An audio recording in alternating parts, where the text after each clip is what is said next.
buenos días, o buenos medios días, o buenas tardes.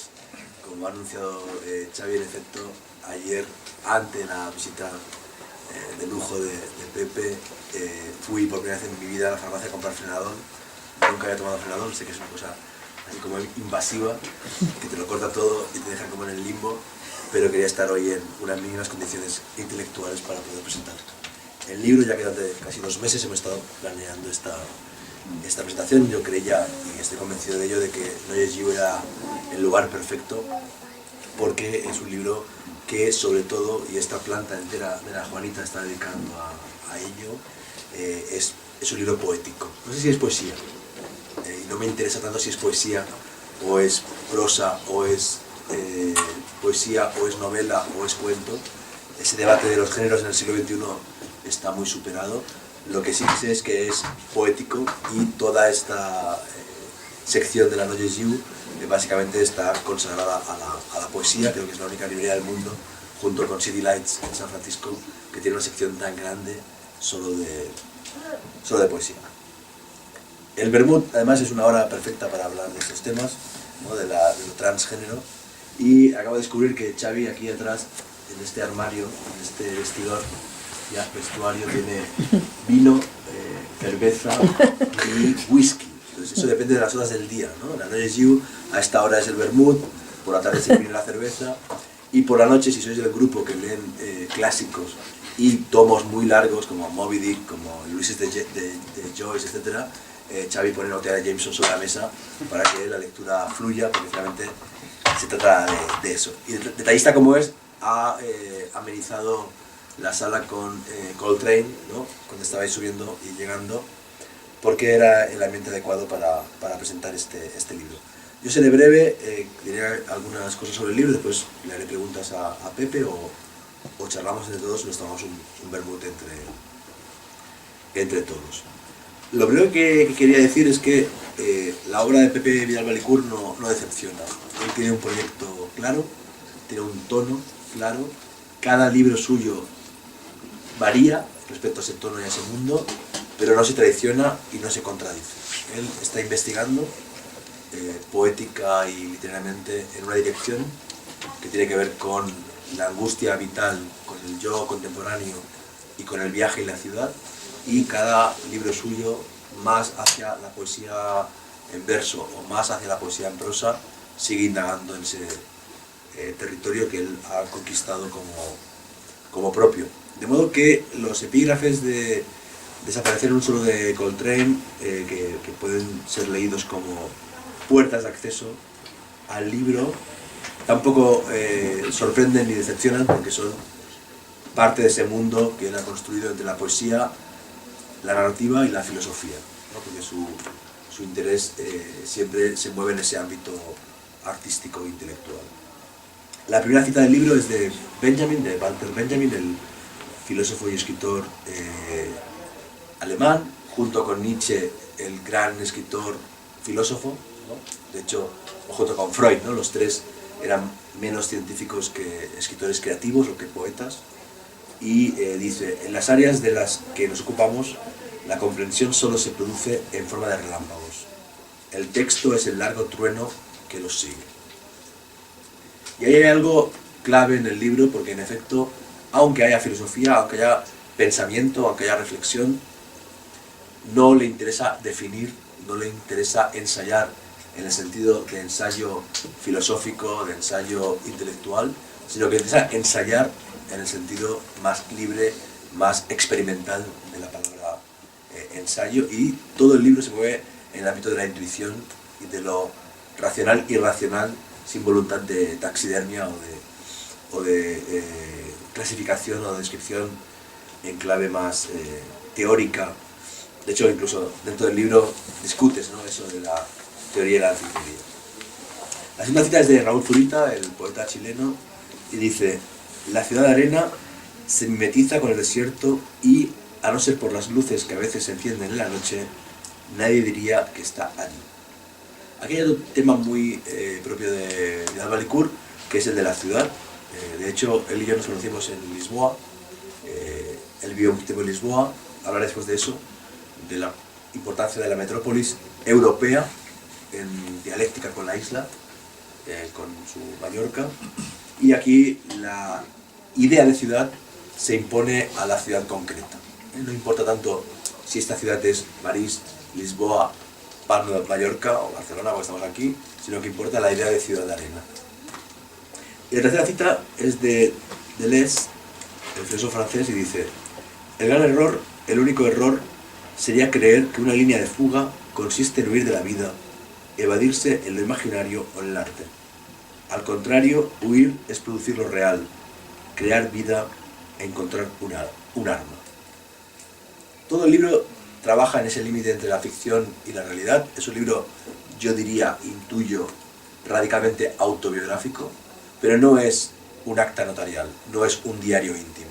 Es un libro que en cualquier momento salta a la ficción, fabula, imagina, pero que tiene un anclaje tenso, conflictivo, pero creo que fértil, con la propia vida real. Es un libro muy emocional en algún sentido, aunque parezca pesimista y oscuro y apocalíptico, creo que tiene un punto de luz y de creer en la vida, aunque su punto de partida sea la idea de suicidio. Leo el modo 1. El libro está compuesto por modos, una suerte como de islas o de fragmentos entre la narrativa y la poesía, entre el cuento, el ensayo poético y el poema en prosa. Y el modo 1 dice así: abro los ojos mucho antes de que suene el despertador. Soy un ser que vigila, un hombre que dedica mucho tiempo a imaginar formas de suicidio. No es una obsesión reciente, me viene de antaño, de cuando era un adolescente hermético, de humor sarcástico y ternura oculta. A menudo me veo como un muerto, con la mirada serena de quienes ya han salido de escena y han adquirido las ventajas del espectador, del testigo. No estoy deprimido, que conste. El pensamiento del suicidio es un tema que trato con la objetividad que me otorga el hecho de encontrarme fuera de juego, en los márgenes de la existencia. Tampoco me considero alguien especialmente melodramático, aunque sé que caeré en el melodrama en algunos pasajes de este libro. Me despido en silencio de algunos seres queridos. Hablo con ellos como un ser que pertenece al otro lado. La idea del suicidio, solo la idea, suele tranquilizarme. Y, en el fondo, estoy convencido de que jamás cometeré un asesinato contra mí mismo. Con que a mí pienso que el tema del suicidio es un asunto fundamental, casi el único que vale la pena abordar. Desaparecer, no como un acto que sea fruto de la desesperación o del vacío, sino como una acción libre y bien meditada. El suicidio es el punto de partida, pero no tanto como una acción física de violencia concreta y real contra uno mismo, sino como un acto de desaparición, como una forma de esfumarte, casi como un acto de magia, yo diría. Y de ahí el título, que después en otros momentos del libro se vuelve a él, de desaparecer como un acto musical, ¿no? Hay otro modo, otro capítulo, otro fragmento que también da claves de cómo avanza y se amplifica el libro, que es el 16, que es uno de mis favoritos, y que sí voy a leer entero porque es más corto. Dice: el adobe va desmigajándose. Lo que antes fue casa, ahora es duna. El viento persiste. Lo barre todo a su paso. A ratos nos concede una breve tregua, como si se tuviera el mundo, pero no hace más que tomar impulso para redoblar el ataque. La luz está rota y es irreparable. Dicen que las madres comen placenta en los tuburios. Dicen también que son agresivas, que no duermen, que están locas. Tras el cataclismo queda esta belleza letal, esta postal de Chernóbil. Bordeamos el litoral carcomido. Nos ensimismamos en busca del origen de las palabras, como dos lingüistas anacrónicos, como dos profesores sin trabajo. Queremos hacer poesía y no damos más que lástima. Creo que este fragmento da la clave de todo el volumen. Está por un lado la filología y la lingüística, la fe en el lenguaje, en un mundo en que el lenguaje se disoluye y ya no permite dar cuenta del mundo al que se refiere. Está el tema del viaje, ¿no? Los personajes son viajeros. Y está el tema de una especie como de apocalipsis, de mundo más allá del fin, en el cual los personajes, el propio Pepe Vidal-Balicourt, es una suerte de forense o de arqueólogo que busca en las ruinas el mensaje secreto de por qué ocurrió ese fin. El libro a veces es nostálgico y tiende hacia el pasado, cuando evoca sobre todo historias de amor o encuentros vitales con gente que ha desaparecido de su vida, pero cuando se proyecta hacia el futuro, para mí le da esa clave como de retrospección arqueológica post-apocalíptica, de una ciencia ficción como que no parece ciencia ficción, pero que creo que tiene mucha gracia y mucho encanto, y que remite hacia la cuestión que transmite el libro, que es la hipnosis. Para mí es un libro hipnótico, es un libro que te va como meciendo, que te va como encantando, que te va como conduciendo a un trance, porque lo que importa finalmente es el lenguaje y no tanto lo que el lenguaje cuenta.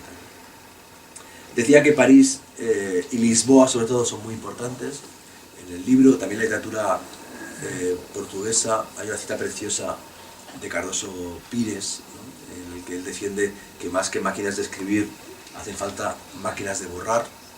Es un libro que yo veo muy bien acompañado en el catálogo de pretextos, porque los dos autores que más me han recordado al leer a Vidal Valicourt han sido dos autores que están en pretextos publicados. Uno es Maurice Blanchot, que creo que es una influencia en este libro, y el otro es Jean Améry, que seguramente es quien mejor escribió sobre el suicidio después de Albert Camus. Yo veo ese parentesco filosófico, narrativo, poético en el libro, que es un libro que cuando él mismo empieza como a autodestruirse o a desaparecer, porque es un libro con conciencia de ser un libro que se está escribiendo a medida que avanza la lectura y la propia escritura, se vuelve cada vez más líquido.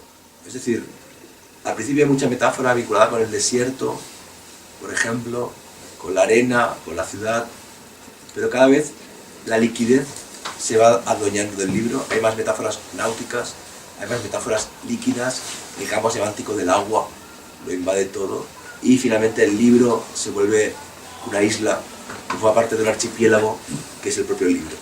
Entonces en la parte final la isla tiene todavía más protagonismo que la parte inicial, y por ejemplo en el modo 62, que lo elijo porque es el modelo para el mar de Cortázar, leemos: un hombre que ladra en una isla, una mujer que oye ladrar a un hombre es otra isla. Perdón, repito, que es un hombre que ladra es una isla, una mujer que oye ladrar a un hombre es otra isla. Los niños juegan a ser islas inexpugnables, juegan a ser piratas o náufragos sin perder de vista el espíritu de la tribu. Son conscientes de estar habitando una dimensión sin gobierno. Un hombre que piensa sigue siendo una isla, un hermano de las piedras. Pero hay voces que se encuentran en los campos recién arados, en las viñas quemadas y las cafeterías cerradas por defunción. Voces que comentan sin énfasis el desastre. Yo, antes de quedarme sin voz, voy a parar de leer y le cedo la palabra a Pepe para que diga si está de acuerdo o en desacuerdo con lo que... Bueno, muchísimas gracias, Jorge, por tu presencia, por tus palabras y sobre todo por el esfuerzo que has hecho, que yo lo sé, un esfuerzo importante para estar aquí y defender el libro, que lo has defendido muy bien y de algún modo me deja un poco sin palabras, ¿no? Yo creo que está más o menos todo dicho ahí. Yo recogería, bueno, Xavier Vidal, por supuesto, muchas gracias por acogernos en este maravilloso lugar. Y gracias a vosotros por haber hecho el esfuerzo de estar aquí un sábado por la mañana, mediodía. No sé si tenías otros planes, pero bueno, creo que es un buen plan también. Bueno, has tocado muchos claves, muchos puntos, muchas teclas. Y has hecho un resumen bastante redondo del libro. Yo rescataría de algún modo en la editorial Pretextos, en Manolo Ramírez y Manolo Borrás, le llaman los Manolos, pues son dos editores que forman Pretextos. Surgió un debate interno en el que no sabían dónde colocar el libro, si colocar en el territorio de la poesía o en el territorio de la narrativa. Yo sabía que ocurriría eso. Yo les envié el libro y sabía que les enviaba de alguna manera un libro híbrido. Y de hecho fue así, porque entre ellos se generó ese tipo de debate, un debate, bueno, de algún modo formal, ¿no? De género. A mí también me da igual un poco eso dónde ubicarlo. Les dije que, bueno, que me daba igual con tal de que lo sacaseis, ¿no? Sacad el libro, por favor, porque si no me está quemando, me está quemando. Es un libro que mientras lo iba escribiendo, tenía mucha conciencia de estar escribiendo ese libro y lo plasmo. Y también, de algún modo, también estaba temblando mientras escribía el libro. Porque sí que es verdad que a pesar de que haya una parte de ficción, sí que hay una parte radicalmente autobiográfica. Hay momentos que son cumbre en que a mí siempre me da mucho apuro y mucha vergüenza hablar de cosas muy íntimas, muy propias. Yo defendería mucho más a un autor ajeno a mí, evidentemente, y hablaría con más soltura que con cosas, con episodios de mi vida. En cualquier caso, bueno, estoy aquí para defenderme, para hablar de eso, ¿no? Entonces no voy a escurrir el bulto. En cualquier caso salió el libro en narrativa. Hay otra cosa que también me gustaría destacar, que es el concepto de archipiélago. Porque sí que es verdad que en el libro ahí está la ciudad es una protagonista importante, el suicidio, la muerte, la desaparición, y también el último tramo, la isla, el concepto de isla, de ser isleño, ¿no? Me gusta recordar la definición de archipiélago, más o menos, que dice que, bueno, que es un conjunto de islas que están separadas y unidas por el mismo elemento, que es el mar. Y esa unión, esa paradoja de unión y separación, yo vamos a ver, la percibo, la sufro de algún modo viviendo en una isla, o sea, tengo una conciencia muy poderosa de vivir en una isla, que de algún modo es una sensación doble, una sensación de ganas de huir de la isla, porque a mí los lugares me afectan, en el sentido de afecto. Yo siento afecto por los lugares, siento afecto por Lisboa, por París, por todos los lugares en los que he estado. Afecto que también, en el doble sentido de la palabra, que son lugares que me afectan tanto en el sentido de crear afecto y el sentido de que me hieren en ese sentido, ¿no? También el modo 1 que has leído, que es el que abre el libro, ahí sí que hay un cierto humor negro, de alguna forma. Es decir, esa vocación de desaparición, de estar muerto, de estar en ataúd, pero de ese sueño recurrente que yo tenía cuando era joven y no tan joven, de estar muerto, de estar en ataúd, acolchado, bien tumbado, pero con un ojo abierto, ¿no? Con un ojo abierto para ver qué demonios dicen, qué reacción crea mi muerte en los demás. Esa cosa de, bueno, a ver, estoy muerto, no estoy, pero a ver qué decide mí, ¿no? ¿Qué comentario? Ese tipo de cosas. Es un poco humor, para mí es humor muy negro, ¿no? Y luego el tema de la devastación, del apocalipsis. Ciertamente, en el libro hay mucha devastación, muchas ciudades arrasadas, incluso post-apocalípticas, ¿no? Pero, y el suicidio también. El suicidio no es un libro suicida, sino es un libro también en que haya la creación y justamente la devastación. Cuando el mundo está arrasado, hay un punto en que el viejo, ese abuelo que yo quiero ser, o sea, ese ser longevo, que quiere ser testigo. Digo yo, pero estoy hablando del personaje, ¿eh? Vamos a ver, no estoy diciendo... Pero claro, no lo digas yo. No, ya, pero yo narrativo, ¿no? Claro. Que estar presente en los momentos que es el abuelo loco, que ya ha perdido ya un poco la razón, pero que está presente en todo el desastre, ¿no? Entonces, bueno, está Coltrane. ¿Por qué Coltrane? Porque en ese momento, en el origen del libro, estaba escuchando el álbum Crescent, ¿no? de Coltrane. Entonces lo introduje allí y me pareció, sobre todo mientras yo estaba escribiendo el relato sobre los atentados de París en ese momento, y estaba Coltrane conmigo.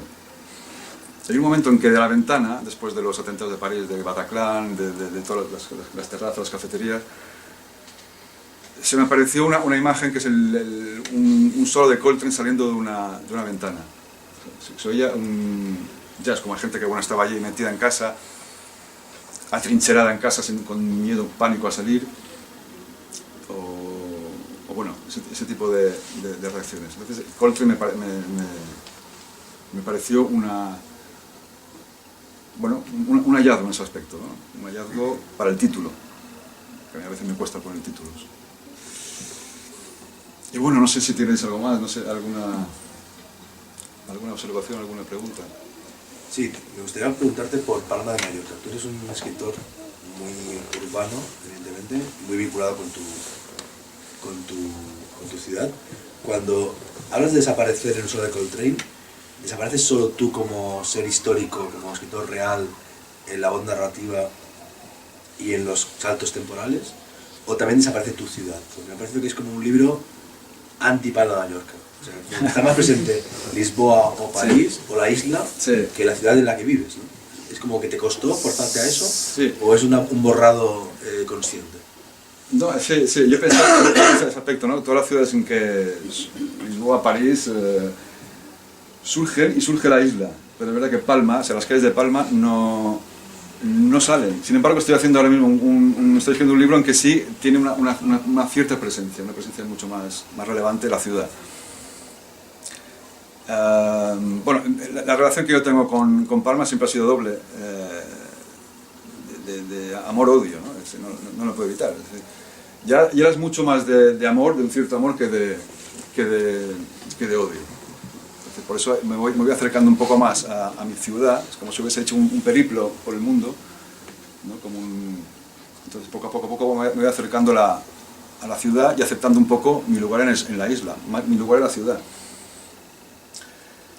Hay que ver, claro, es un poco también un libro psicogeográfico, ¿no? Yo tengo una sensación de que el paisaje me afecta, el paisaje entonces yo enseguida me sitúo en la geografía. Entonces al verme en una isla, automáticamente me siento aislado, valga la redundancia, me siento como un poco encerrado, sobre todo porque me cuesta mucho volar, el avión me da un poco de miedo. Entonces, esa sensación de no poder coger un tren y desplazarme hacia no sé, sin volar o sin navegar, ¿no? Pero bueno, la ciudad, de verdad que la ciudad de Palma sí que está un poco, la estoy incorporando sobre todo los artículos de prensa, sí que la ciudad sí que sale más que mis libros de ficción, digamos. Eso es psicogeográfico, que sería una cuestión más de filosofía, ¿no? Y de Bohr, y de arte contemporáneo. En Tomas Falsas trabajaste el lenguaje visual, el cine, aquí también aparece. Aquí la metáfora del título es la música. Siempre no puedes evitar, digamos, ir hacia otros lenguajes artísticos. Sí, evidentemente, sí, la verdad es que sí. La verdad que en este libro surgen, de algún modo el cine es continuo. Es decir, a veces hay capítulos en que uno no sabe si está en la vida real de algún modo o es un personaje de una película que se está rodando en ese momento. Entonces es como una sensación de entrar del rodaje y salir, ¿no? Y en este aspecto el libro sí que se incorpora registros distintos como la danza, Pina Bausch, evidentemente la filosofía, el cine, la música. Son elementos que me ayudan mucho a escribir, me gusta incorporarlos todos, ¿no? Ponerlos en danza, ese tipo de registros, no meramente literarios, pero sí la performance también está incluida en el libro. En fin, en ese punto, ¿no? Dando vueltas. Es un poco como también un concierto de jazz en cuando los músicos se van turnando, ¿no? Hay un solo de batería, un solo de saxo, un solo de trompeta, un solo de guitarra, un solo de piano, y se van un poco turnando, ¿no? Ese tipo de rondo que hacen, ¿no? Entonces, bueno, y van surgiendo, incluso hay una voz femenina en primera persona, en un capítulo bastante extenso, en que, bueno, que habla ella, habla una mujer, ¿no? Entonces, hay muchos yoes, que no es un yo que desaparezca tampoco, es un yo multiplicado, me da la sensación. Y si desaparece es porque se multiplica, no es porque se quiera borrar. Aunque también hay un punto también cioranesco en el libro, el punto de Cioran, el suicidio, ¿no? Cuando Cioran habla de, bueno, si no tuviese a mano la idea de suicidio, me pegaría un tiro, ¿no? Si no tuviese esa salida, no pensando en hacerlo, ¿no? Sino que esté ahí como un arma, decir, bueno, está ahí, me tranquiliza tener esa salida, aunque evidentemente no va a hacer eso, porque lo sé, yo amo mucho la vida, vamos, evidentemente, pero sí que tener ese límite, ese punto, esa boca ¿no? Ese vomitorio que puede salir, te da una cierta tranquilidad, incluso subraya el valor de la vida, ¿no? Hace muchas gracias a esa, porque Cioran para mí es un tipo, es un poco humorista, yo me río con Cioran. De hecho, en el fragmento que he leído del capítulo 1, cuando dice, bueno, tranquilo que no estoy deprimido. Sí, sí. Es como ese toque irónico que le quita hierro a un libro que sí que es poético y es solemne por momentos, pero también es irónico y es liviano. Va cambiando perpetuamente de tono y de registro. Claro. Sí, bueno, ahí está el humor, es un poco, ¿no? Bueno, claro, hay fragmentos que no son tan humorísticos, evidentemente, ¿no? Que son suicidios reales, ¿no? Cuando una mujer, un caso verídico de una mujer que se fue a ver un piso, el piso 20 en Barcelona fue precisamente, que dijo el portero para ver el último piso, ¿no? Entonces le enseñaba el piso, le enseñaba aquí está el baño, aquí está la cocina, entonces él vio que estaba hablando solo, ¿no? Se giró y era una mujer que quería alquilar el piso, por lo visto estaba previsto alquilar, ¿no? Se fue al balcón y vio los zapatos de tacón en paralelo, que se había tirado del balcón. Entonces, y dejó los zapatitos, ¿no? Se hicieron luego teorías, ¿no? Se hacen teorías de que, bueno, que los hombres mueren con las botas puestas, que es una grosería morir con calzado, ¿no? Entonces las mujeres como si se fuesen a acostar, de algún modo. Me voy a dormir, ¿no? Teorías que no son mías. Venga, cuestiones que queráis preguntarle a Pepe. Sí, al hilo de lo que comentabas, Joan, con Pepe, varias cosas. Una, a mí el libro me parece como... Yo creo que las personas nos suicidamos varias veces a lo largo de la vida. Y el libro, yo lo veo como un peculiar suicidio. Puntos, como cuando se nos cae un cabello, cuando... aquí hay un suicidio también. Simplemente acaba con una frase que es el resto es ruido. Y punto. Me parecía muy interesante el concepto ese de suicidio como una fase más del resto del ruido. Al hilo de lo que comentabas, me parece muy acertada, como siempre, la lectura que haces de la obra de Vidal Balicourt. Yo creo que tu obra eres un autor muy sinestésico y muy balardiano, al hilo del post-apocalipsis. De hecho, eres un autor balardiano preferido, probablemente, de la literatura española.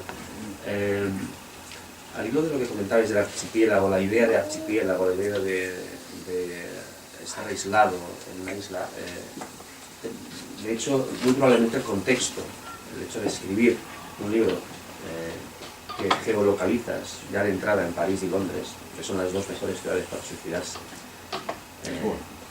Lisboa, ¿no? Perdón, París y Lisboa, pero lo escribes desde tu isla.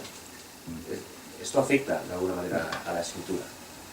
Y por contraste, con tener un libro Meseta, que es otro tipo de archipiélago, podríamos decir, un archipiélago rodeado de desierto, de terreno. Mi pregunta es, ¿era entonces también un lugar, una isla, ese vehículo, ese coche con el que te desplazabas de un lugar, de un punto a otro punto? Es decir, ¿encontrabas esa soledad o ese aislamiento idóneo quizás para escribir sobre un principio, un final, sobre un suicidio? Es algo que está muy en tu literatura. En Tomas Falsas también. El tema de la sinestesia, el tema de la música, los sonidos, gotas que caen, crujidos que se oyen, se leen. Bueno, te quería preguntar un poco sobre comparar Meseta, tu poemario en El Rabiero, excelente, y porque le veo algo de algo de un reflejo paralelo, es decir, son distintos, pero forman parte de lo mismo. Sí, sí. Sí, de algún modo sí, son formalmente distintos y de algún modo temáticamente distintos, aunque sí que hay una lógica. Cuando trato de echar la vista atrás, de releerme, cosa que hay que hacer de vez en cuando. Yo me releo, hay autores que dicen que nunca se releen, pero yo sí que me releo, ¿no? Porque automáticamente me desplazo y me veo como un lector ajeno, ¿no? Como un testigo. Has apuntado a Ballard, ¿no? La influencia ballardiana, ¿no? De hecho, uno de los capítulos de los modos es claramente un guiño a Ballard, ¿no? A Crash. Me gusta la isla de cemento, que es otra ¿no? La isla de cemento. Sí. El paralelismo entre Meseta y desaparecer un solo de Coltrane, no lo sé, supongo que sí, supongo que hay una lógica interna que sí que van apareciendo motivos, no de una forma lineal, pero en mi escritura sí que se va repitiendo ciertas obsesiones, ¿no?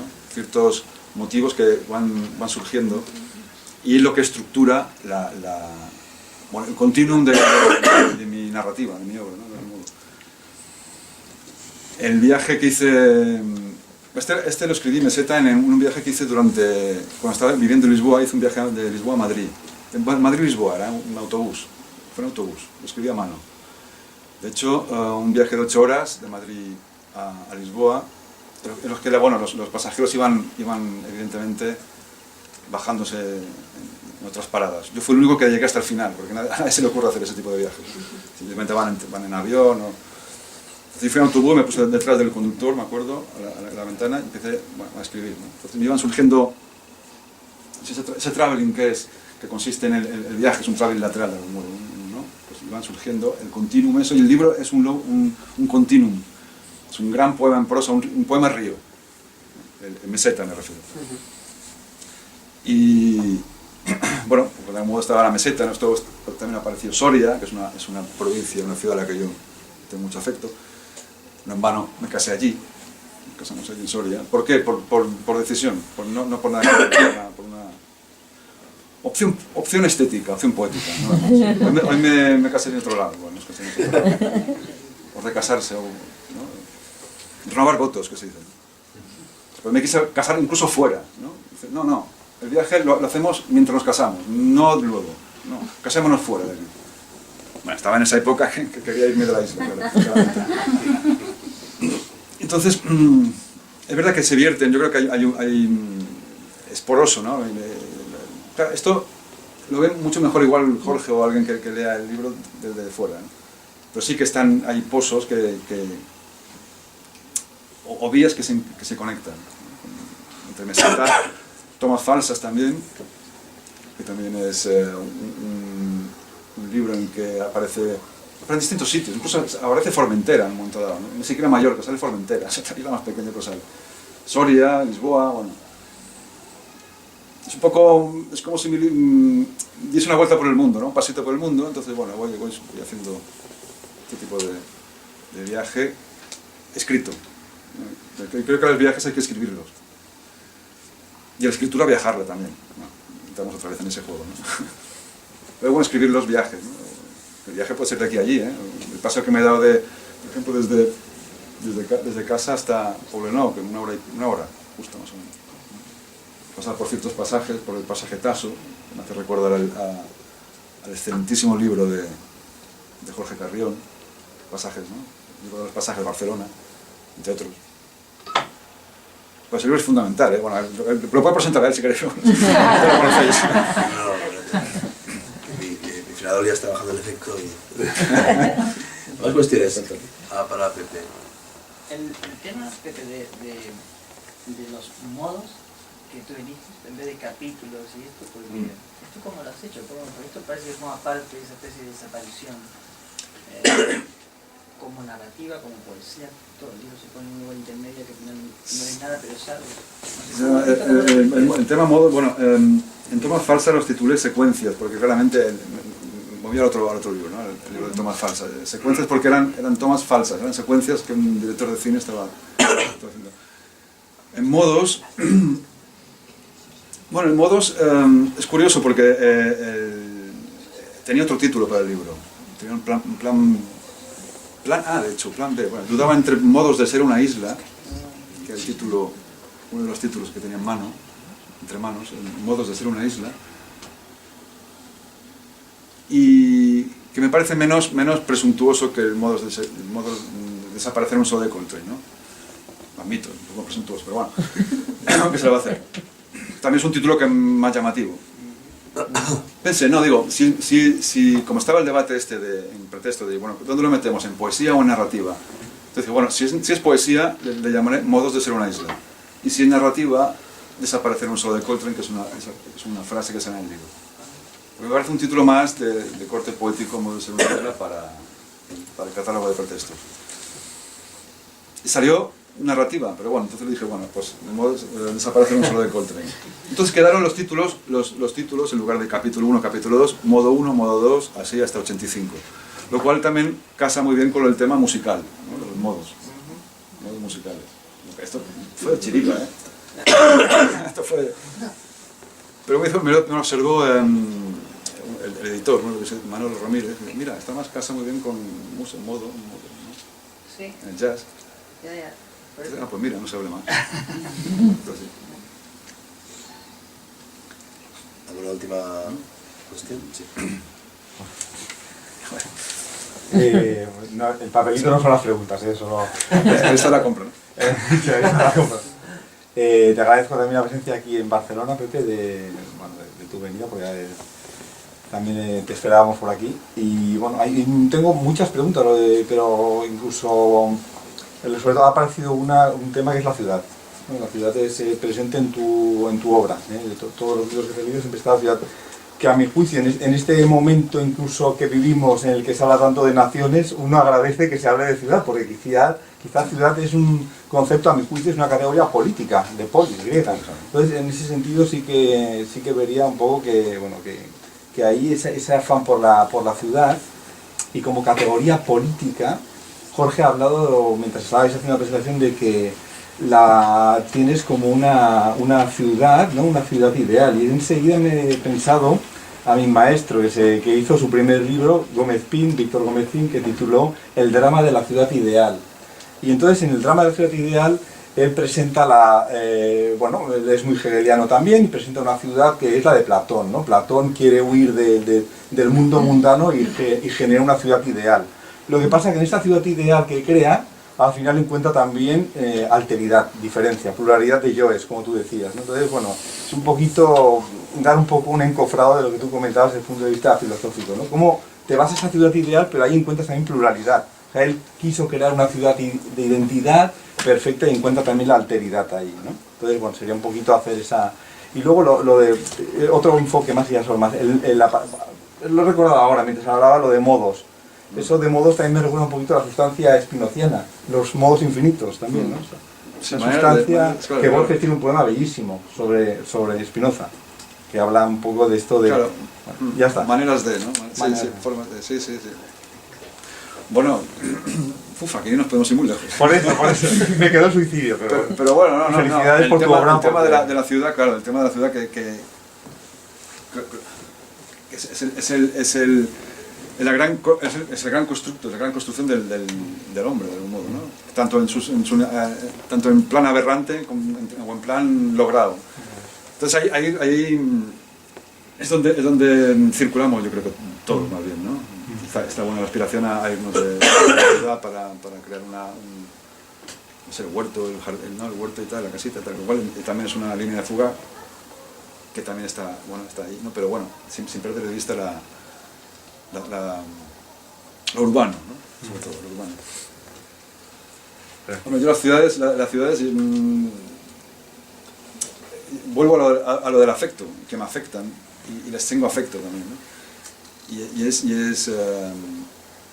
inevitable, ¿no? Para mí la relación que yo tengo con las ciudades es casi como si estuviese emparejado con ellos, ¿no? Como si tuviese un amor. Pues luego hay ese momento de decir, no, y basta. Pero sí que hay una pasión allí por la ciudad. Sin duda, sin duda. Tanto en el sentido positivo como en el negativo. Y es el gran centro para encontrar al otro, la alteridad, ¿no? Es fundamental, porque si no llega la asfixia, ¿no? Naturalmente el monotema, lo monocromático, ¿no? Entonces, en fin. Me te agradezco. No, a ti, imagínate, podemos hablar de